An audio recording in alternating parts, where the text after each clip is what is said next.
بسم اللہ الرحمن الرحیم۔ السلام علیکم۔ قرآن و دین کی جانب سے ایک نئی معلوماتی ویڈیو کے ساتھ انا میسج آپ کی خدمت میں حاضر ہے۔ امید کرتی ہوں اللہ پاک کے فضل و کرم سے آپ تمام لوگ خیریت سے ہوں گے۔ آج کی ویڈیو میں ہم بات کریں گے حضرت یوسف علیہ السلام کی دعا کے بارے میں۔ بہت ہی ماشاءاللہ پیاری یہ ویڈیو ہونے والی ہے اور قرآن اور حدیث کو لے کر ہم آپ کے ساتھ بات کریں گے، تو ویڈیو کو مکمل دیکھیں۔ ساتھ میں اگر ابھی تک آپ نے ہمارے چینل قرآن و دین سبسکرائب نہیں کیا، سبسکرائب کر لیجئے اور بیل کو لازمی پریس کیجئے تاکہ آپ کو ملے آنے والی تمام ویڈیوز نوٹیفیکیشن میں سب سے پہلے۔ حضرت یونس علیہ السلام کی کون سی ایسی دعا تھی جس سے ان کی پریشانی دور ہو گئے؟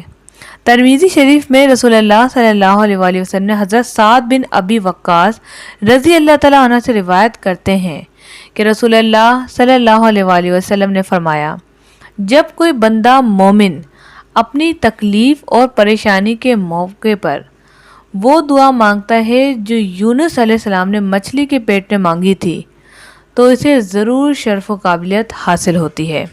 ترمذی شریف۔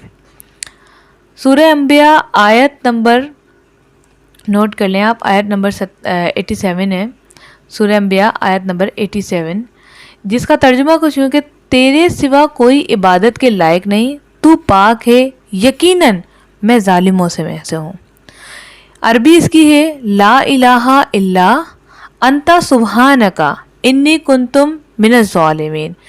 یہ ہر کسی کو یاد ہو جانی چاہیے، یہ ایسی دعا ہے، میں نے خود اسے آزمایا ہے، میں پرسنلی اسے ایکسپیرینس کر چکی ہوں۔ جب بھی میں یہ دعا پڑھتی ہوں میرے بہت بگڑے ہوئے کام بنے ہیں، بہت، اور مجھے اس دعا نے جو دیا ہے وہ آپ کی سوچ ہے۔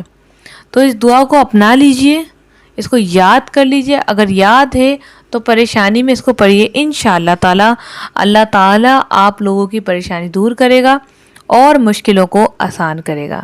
تو مشکل اور پریشانی کی اس دعا کو یاد کر لیجئے، انشاءاللہ تعالیٰ یہ بہت کام آنے والی ہے۔ اپنا بہت سارا خیال رکھیں، ویڈیو کو صدقہ جاری سمجھ کے شیئر کریں، کسی ایک نے بھی یہ ذکر کیا تو آپ کو اور مجھے اس کا ثواب لازمی ملے گا۔ ملتے ہیں نیکسٹ ویڈیو کے ساتھ۔